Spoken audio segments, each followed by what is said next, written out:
Sabat for all of you and blessing Sabat for all of you. Aku berdoa di sini semoga kalian di sana dalam keadaan baik-baik, sehat selalu dan dalam lindungan Tuhan dimanapun kalian berada. Begitu juga dengan aku di sini sehat-sehat dan baik-baik selalu. Di video kali ini aku mengucapkan selamat hari Sabat kembali. Kiranya berkat Sabat menaungi kita sekalian. Dan kita akan membaca firman Tuhan kembali. Aku buatnya malam hari karena tadi aku ada pergi ke rumah temanku, jadi aku nggak sempat bikin videonya. Tapi biarlah renungan di malam hari ini bisa menguatkan iman dan percaya kita. Dan kita undang Roh Kudus, kita berdoa. Bapa di sorga, terima kasih Bapak untuk kasih setiamu. Terima kasih Bapak untuk hari Sabatmu. Pada malam hari ini ya Bapak, kami akan membaca firman-Mu. Ajari kami Bapak supaya kami mengerti akan firman-Mu, melakukan kehendak-Mu, menyenangkan hati-Mu. Di hari-hari yang lalu Engkau telah menyertai kami, dan pada hari Sabat Tuhan, hari ini adalah hari berkat ya Bapak. Dan kiranya Bapak Engkau mencurahkan segala berkat kesehatan terutama buat kami masing-masing. Dan kiranya kasih karunia-Mu tetap bersama kami sampai kedatangan-Mu yang kedua kali. Terpuji nama-Mu Bapa,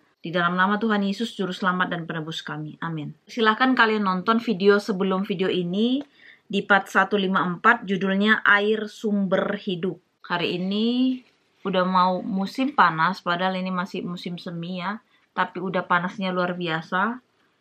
Ini tetap ya, udah bajunya selalu yang seksi-seksi juga. Tetap aja ya, masih basah, ini panas sekali. Jadi kita akan baca ayatnya ini di Yohanes 7 ayat 45 sampai 52. Yesus dibela oleh Nikodemus. Maka penjaga-penjaga itu pergi kepada imam-imam kepala dan orang-orang Farisi, yang berkata kepada mereka, "Mengapa kamu tidak membawanya?" Jawab penjaga-penjaga itu, "Belum pernah seorang manusia berkata seperti orang itu." Jawab orang-orang Farisi itu kepada mereka, "Adakah kamu juga disesatkan? Adakah seorang di antara pemimpin-pemimpin yang percaya kepadanya? Atau seorang di antara orang-orang Farisi? Tetapi orang banyak ini yang tidak mengenal hukum Taurat, terkutuklah mereka." Nikodemus, seorang dari mereka yang dahulu telah datang kepadanya, berkata kepada mereka, "Apakah hukum Taurat kita menghukum seseorang sebelum ia didengar dan sebelum orang mengetahui apa yang telah dibuatnya?" Jawab mereka, "Apakah engkau juga orang Galilea? Selidikilah kitab suci, dan engkau akan tahu bahwa tidak ada nabi yang datang dari Galilea." Jadi ini runtutan atau cerita tentang bagaimana Yesus dihadapkan kepada orang-orang Farisi ketika yang hari raya Pondok Daun itu ya, dan kemudian Yesus datang diam-diam, kemudian sampailah dia di rumah ibadat, dia ngajar lagi, dan ketika itu terjadi perdebatan dengan orang-orang Farisi atau ahli-ahli Taurat pada masa itu ya. Dan di sini dikatakan ketika penjaga-penjaga itu tidak berani menangkap Yesus, kemudian di sini dikatakan, "Kenapa kalian tidak," orang-orang Farisi ya di sini, "kenapa kalian tidak menangkapnya atau membawanya?" Kemudian jawab penjaga-penjaga itu, "Belum pernah seorang manusia berkata seperti orang itu." Jawab orang Farisi itu kepada mereka, "Adakah kamu juga disesatkan? Adakah kamu juga disesatkan?" Sekarang seperti orang Farisi ini kayak lempar batu sembunyi tangan ya. Dia yang menyesatkan orang, tapi orang pula yang dituduhnya, "Adakah kamu tersesat?" gitu. Jadi dia menuduh Yesus bahwasanya karena Yesus memberikan pengajaran dan orang percaya kepadanya, kemudian si orang Farisi ini dengan entengnya, "Kamu udah sesat ya dengan cerita-ceritanya dari Yesus itu," gitu. Nah, padahal si orang Farisi inilah yang sesat, tapi dia tidak menyadarinya. Dan ketika di sini dijawab penjaga-penjaga ini, katanya, "Aku belum pernah mendengar manusia berbicara seperti itu." Artinya mereka itu sebenarnya sudah dijamah Roh Kudus. Roh Kudus sudah berbicara di dalam hati mereka, sehingga mereka pun merasakan mereka nggak menangkap Tuhan Yesus ya. Kemudian di sini dikatakan lagi, si orang-orang Farisi itu bilang, "Adakah seorang pemimpin dari," ya di ayat 48, "adakah seorang di antara pemimpin-pemimpin yang percaya kepadanya atau seorang di antara orang-orang Farisi? Tetapi orang banyak ini yang tidak mengenal hukum Taurat, terkutuklah mereka." Si orang-orang Farisi ahli-ahli Taurat ini bertanya, ada nggak maksudnya di daerah mereka ya, maksudnya di lingkungan mereka, seorang Farisi itu, seahli-ahli Taurat itu, ada nggak di antara kita ini, maksudnya ya, sesama orang-orang Farisi, ahli-ahli Taurat itu, ada nggak yang percaya sama Yesus? Kemudian di situ dikatakan, terkutuklah orang-orang yang ini, dia udah ngutuk pula sama orangnya, dia 49, tetapi orang banyak ini yang tidak mengenal hukum Taurat, terkutuklah mereka. Seolah-olah merekalah yang ahlinya, seolah-olah merekalah yang maha taunya. Padahal mereka pun dapat firman Tuhan itu dari Allah itu sendiri, dari Bapa itu sendiri. Sementara mereka menuduh orang terkutuk ya, karena mereka nggak kenal hukum Taurat. Jadi karena mereka ahli Taurat, merekalah yang menganggap dirinya paling benar. Merekalah menganggap dirinya itu adalah yang berhak gitu. Padahal berkali-kali juga Tuhan Yesus sudah menyampaikan siapa Dia. Tuhan sudah mengatakan Dia berasal dari mana.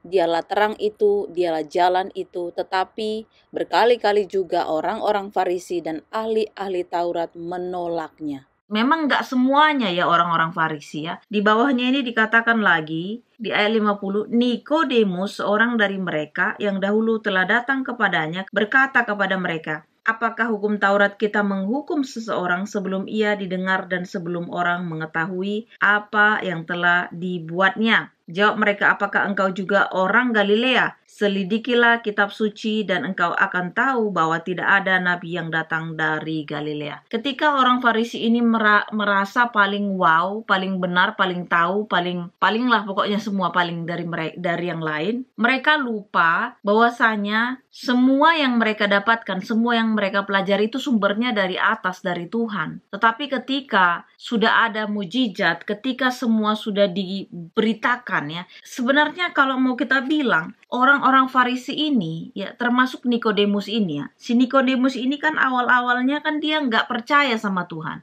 tetapi Roh Kudus bekerja padanya sehingga dia mendatangi Tuhan Yesus malam hari. Dia tanya jawab ya, kalian pasti nonton aja di videonya itu yang Nikodemus itu berbicara sama Tuhan Yesus ketika malam hari, ada, kalian akan baca aja di situ, di video-video aku semua udah ada di situ. Nah, ketika itu dia bertanya jawab dengan Tuhan Yesus. Tuhan Yesus menerangkan, dan dia menerangkan bahwasanya dia yang datang itu dari atas. Dia lakukan itu bukan berdasarkan dari dirinya sendiri, tetapi dia melakukannya untuk yang ibaratnya dari atas, bukan melakukan untuk dirinya sendiri. Kemudian Roh Kudus pastinya bekerja. Dan pada saat itu perbincangan mereka adalah bagaimana, kan kata Tuhan, kalau orang itu tidak lahir baru, dia tidak berhak untuk masuk kerajaan sorga. Makanya si Nikodemus bilang gini juga, sempat dia seperti ahli-ahli Taurat yang lain ya. Bagaimana mungkin orang yang udah tua, apakah dia harus masuk ke rahim ibunya? Sementara mereka kan sudah ahli ya, ahli kitab udah dibilang, tapi tetap aja juga namanya ahli juga kan limited ya, mereka manusia. Sehingga ketika Tuhan bilang gini, masa kau nggak ngerti? Kau kan pengajar, kau kan guru, kok kau nggak ngerti katanya. Nah, itulah kenapa selalu undang Roh Kudus supaya mengajari kita. Karena sekalipun dia jabatannya, sekalipun dia itu dikatakan dia ahli, profesor, atau apapun lah, expert ya. Tapi kalau misalnya dia tidak undang Roh Kudus, membaca ini bukan dari kedagingan, nggak akan bisa kita ngerti ini daging. Jadi setiap yang kita baca kebenaran ya, karena kita menyembah Tuhan Yesus dengan roh dan kebenaran. Ketika roh kita itu berbicara, ya bukan dari sisi daging kita ini ya, jiwa kita ini yang dipenuhi oleh roh, dia akan mengerti, dia akan mengguidance kita, membimbing kita supaya kita memahami esensi dari kitab ini. Karena banyak pelajaran dari kitab ini adalah perumpamaan. Contohnya udah yang seperti tadi itu katanya harus lahir baru. Bagaimana mungkin orang tua apa masuk ke rahim ibunya lagi? Nah, itulah bicara tentang limited manusia. Tetapi kan Tuhan itu infinity, unlimited, tidak terbatas. Sehingga ketika dia bilang lahir baru, bukan itu maksudnya. Tetapi lahir baru itu menerima Tuhan Yesus sebagai juru selamat, dibaptis, kemudian dia juga bertobat, melakukan kehendak Tuhan, menyenangkan hati Tuhan. Tidak ada ada lagi dia pikirkan untukku, untuk kebahagiaanku saja gitu. Kita boleh bahagia, tetapi bukan jadi egois, bukan hanya mementingkan diri sendiri. Karena disitulah letak dari mana Tuhan mengajarkan kita supaya kita itu cares ya, lebih tepatnya care sama orang. Tetapi di sini juga dikatakan bahwasanya ketika si Nikodemus sudah dijamah Roh Kudus, dia membela Yesus ya. Ketika itu dia bilang, apakah kalian mau main tangkap-tangkap aja sebelum kita tanya dulu ada apa sama dia? Ibaratnya seperti itulah. Karena orang Farisi kitab, orang ahli-ahli kitab yang atau orang-orang Farisi yang pada saat itu udah mau nangkap Yesus aja. Sementara si Nikodemus ini membela dia. Apakah kita harus menangkap-nangkap aja sebelum kita tanya apa dari jawaban dia? Apakah tanggapan dia gitu? Nah, pada saat di situ si orang-orang Farisi atau yang teman-temannya dia itu malah dia bilang juga gini, katanya, aku bacakan ya. Jawab mereka, apakah engkau juga orang Galilea? Selidikilah kitab suci dan engkau akan tahu bahwa tidak ada nabi yang datang dari Galilea. Lagi-lagi ini masalah tentang Galilea lah, ini dari inilah, dari itulah. Sebenarnya Tuhan sudah katakan, mau dari mana pun sebenarnya. Ketika dia pun udah katakan dari sorga, terus dia lahirnya di kandang domba, nggak ada yang percaya. Makanya kenapa nggak ada yang percaya itu? Kenapa yang diundang itu para gembala, orang-orang biasa, bukan orang-orang yang kayak orang Farisi atau ahli-ahli Taurat. Kenapa ibaratnya momen itu momen-momen yang ibaratnya paling berharga ya, kelahiran itu, dan yang lahir juga raja ya, raja di atas segala raja. Yang diundang ibaratnya para gembala. Kenapa Tuhan pilih mereka? Ketika seorang raja lahir, harusnya kan yang diundang itu adalah pembesar-pembesar. Yang diundang itu adalah orang-orang kaya, orang-orang terhormat, orang-orang yang pokoknya gak sembarangan. Tetapi kenapa Tuhan Yesus malah lahir di kandang domba, kemudian malaikat Tuhan datang kepada para gembala-gembala. Gembala-gembala itu kan yang tidur di padang bersama kambing-kambingnya. Tetapi malah mereka lah yang mendapat kabar sukacita itu. Ketika orang Majus pun datang, mereka juga adalah ahli perbintangan, tetapi mereka pun tidak yang sombong ibaratnya. Mereka itu orang Majus yang benar-benar takut akan Tuhan. Kenapa? Karena mereka dari jauh, mereka udah datang menemui Tuhan Yesus dan membawa kemenyan dan mur. Dia orang kaya, dia ahli perbintangan itu, tapi mereka tahu bahwasanya Tuhan Yesus itu adalah Tuhan, anak Allah, atau dibilang dia itu adalah orang yang spesial. Jadi kalau kita mau bilang orang-orang Farisi dan ahli-ahli Taurat ini nggak ada pada saat momen itu, berarti sebenarnya bukan meremehkan ahli ya, tetapi di sini aku katakan siapapun kita sebenarnya bisa dipakai Tuhan. Jadi bukan kita harus ini harus itu, enggak juga, tapi yang pasti kan kita harus namanya belajar firman Tuhan, membaca firman Tuhan itu sudah wajib lah ibaratnya kita ya. Dan kalau kita pun nggak ngerti, kita boleh bertanya, kita boleh undang Roh Kudus. Seperti kata Tuhan, mintalah maka kamu akan diberi ya. Jadi selalu undang Roh Kudus. Ketika kita belum ya, kita boleh tanya dengan ahli kitab. Kita boleh bertanya dengan ketua gereja dan sebagainya. Orang tua juga boleh, yang terdekat kita boleh, yang mereka memahami. Tapi kalau pada saat sekarang ini, yang aku mau katakan, bahwasanya Yesus itu datang, dia nggak membawa sesuatu kemegahan. Karena dia sudah megah, karena dia memang anak Allah. Nggak perlu sama dia harus nunjukin siapa dia. Dia ibaratnya memang anak Allah itu sendiri. Justru orang-orang Farisi lah yang tidak percaya kepadanya. Seperti firman Tuhan yang lalu-lalu, ketika Petrus sendiri aja berbicara kepada Yesus yang di luar dari kehendak Bapa, kan dia bilang, nyala engkau iblis, karena engkau hanya memikirkan apa yang dipikirkan manusia, tetapi bukan dari Allah. Artinya, badan kita manusia, tapi kalau perbuatan kita iblis, itu ya udah sama aja pengikut iblis, udah iblis aja. Bukan lagi dibilang, nyalah kau Petrus, tapi nyalah engkau iblis. Karena itu berbicara sudah di dalam roh kegelapan. Makanya kita pun berbicara dalam roh kebenaran. Karena roh kebenaran itu miliknya Tuhan. Kita harus mau dulu. Jadi kalau sudah kita memahami firman Tuhan ini pun, bukan hanya letterlek ini, koma, itu kadang-kadang selalu menjadi pertentangan ya. Bukan hanya di kalangan lain agama aja, tetapi di sesama agama pun doktrin-doktrin itu terlalu beribet lah ibaratnya aku bilang. Ketika Yesus membuatnya simple banget, ketika Yesus mengatakan ini dan itu, ya ketika dia bilang hari Sabat itu diadakan untuk manusia, bukan manusia untuk hari Sabat. Kemudian Yesus menyembuhkan hari Sabat, dan seolah-olah Yesus datang itu seperti kayak tidak patuh dengan hukum Taurat itu, malah melanggar, meniadakan. Padahal Tuhan Yesus mau menerangkan bahwa hari Sabat itu adalah hari yang dibuat atau diciptakan untuk manusia hubungannya dengan Tuhan. Tetapi Tuhan Yesus, sekali lagi aku katakan, Tuhan Yesus datang ke dunia ini bukan mau menyelamatkan hari Sabat, tetapi mau menyelamatkan kita, jiwa-jiwa kita. Orang yang mau diselamatkan, bukan hari Sabat. Tetapi hukum itu adalah masuk ke dalam hari Sabat itu, hukum firman Tuhan. Tetapi ingat, hukum Taurat itu pun mengatakan ingat dan kuduskan hari Sabat, itu benar ketika kita semua baik-baik saja. Tetapi ketika ada sesuatu orang atau bahkan katanya binatang peliharaan kita jatuh, sakit, kita harus urusin itu dulu. Jadi sedangkan binatang aja diurus, apalagi manusia yang sedang sakit atau butuh pertolongan. Makanya di sini aku bilang juga, kita membaca firman Tuhan itu jangan letterlek gini, huruf ini segala macam, dan kita nggak salah kita bisa menerangkan. Tetapi ketika kita mengundang Roh Kudus dengan berdoa, itu lebih hidup lagi. Artinya firman ini bukan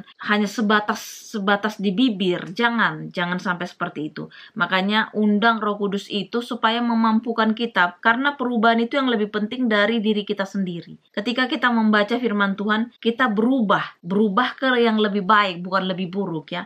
Dan Tuhan Yesus melihat hati kita. Yesus ingin kita mengikuti apa yang diajarkan sama dia. Jadi ketika Tuhan Yesus sudah memberikan hukum Taurat melalui Musa, dan ketika itu juga pada saat itu juga Tuhan Yesus mengirimkan, pada saat itu juga Bapa Allah, Bapa kita itu mengirimkan anaknya yang tunggal lahir di dunia ini, itulah Yesus Kristus. Nah, dialah yang mengajarkan kepada kita esensi setiap firman Tuhan, maksudnya apa. Dan ketika itu sudah diajarkan, kita harus terima, kita harus respon dengan positif. Kalau enggak, kita sama seperti orang Farisi yang hanya membaca, melihat, mendengar, pintar mendengar, menerangkan, tetapi ketika perlakuan kita nol besar. Masalahnya kita ini adalah pengikut Kristen, Kristus, anak Tuhan, yang memang harus sinkron semua ucapan dan perlakuan. Jadi ketika kita pun selalu meragukan A, B, C, D, kita selidiki, kita undang Roh Kudus. Karena Roh Kudus itu pun bukan kita bayar, kita cuma berdoa, kita minta tuntunannya. Dan satu hal lagi, di sini dikatakan, ketika kita sudah direspon, ketika kita sudah mengarah ke yang baik ini ya, bukan yang buruk ya, karena Roh Kudus sama roh jahat itu kadang-kadang manusia daging ini nggak bisa bedakan. Ketika dia sudah menunjukkan dirinya ya, seperti aku bilang, kalau kita itu sudah poinnya mau dipuji orang, itu tidak akan sampai poinnya yang kita sampaikan kepada orang, karena sudah di situ mencerminkan kita itu mau kelihatan wow. Tapi ketika kita berbicara tentang kemuliaan Tuhan, kita berbicara tentang kasihnya Tuhan, bukan tentang diri kita, maka kebenaran itu ada pada kita. Kan di video yang lalu sudah dikatakan, ketika orang menerangkan atau bersaksi tentang dirinya sendiri, dia memuji dirinya. Tetapi ketika orang itu bersaksi, menceritakan kasih Tuhan ya, menceritakan siapa itu Tuhan, ketidakbenaran itu tidak ada padanya. Dalam artian begini, dia itu pasti benar karena dia sudah sinkron, dia sudah mematuhi, dia sudah melakukan ya, dia sudah dekat dengan Tuhan. Jadi bukan hanya omdo, bukan hanya ngomong, tetapi dilakukan enggak. Jadi ketika kita sudah melakukan firman Tuhan, jadi pelaku firman Tuhan, bukan hanya di bibir saja, kita lakukan dan kita bersuka cita, itulah namanya pengikut Kristus yang sejati. Jadi biarlah perenungan malam hari ini menguatkan iman percaya kita lebih dekat kepada Tuhan, dan sampai di besok hari kita baca firman Tuhan kembali, dan kita berdoa. Terima kasih Bapa di sorga, puji dan syukur anakmu panjatkan ya Bapa untuk malam hari ini. Begitu indah, begitu menyehatkan tubuh dan jiwa kami ya Bapa, atas berkat kasih karunia-Mu. Bapa di sorga, terima kasih Bapa untuk hari Sabat-Mu, terima kasih Bapa untuk kesehatan, terima kasih untuk segala-galanya. Anakmu berdoa Bapa untuk orang yang sedang sakit pada saat ini. Kiranya Engkau memberikan kesembuhan kepada mereka. Dan anakmu berdoa Bapa untuk Fani yang sedang terbaring sakit Bapa, Engkau kiranya jamah tubuhnya supaya lekas dia sembuh Bapa, seperti sedia kala. Engkau berkati juga orang yang mencari pekerjaan, Engkau berikan pekerjaan. Engkau berkati Bapa kami di Bapa. Apapun yang kami lakukan, apapun pergumulan kami, apapun masalah kami, kiranya kasih karunia-Mu menaungi kami, mengajari kami lebih dekat kepadamu, dan hanya menyenangkan hatimu kami puas ya Bapa. Biarlah firman-Mu yang kami baca ini juga berakar, bertumbuh, dan berbuah. Terpujilah nama-Mu ya Bapa. hari ini sampai selama-lamanya. Kami berdoa di dalam nama Tuhan Yesus, Juru Selamat dan Penebus kami. Amin. Terima kasih sudah menonton video ini. Jangan lupa like, subscribe, dan di-share. Tuhan Yesus memberkati. Selamat hari Sabat. Kiranya berkat hari Sabat menaungi kita semua. Amin.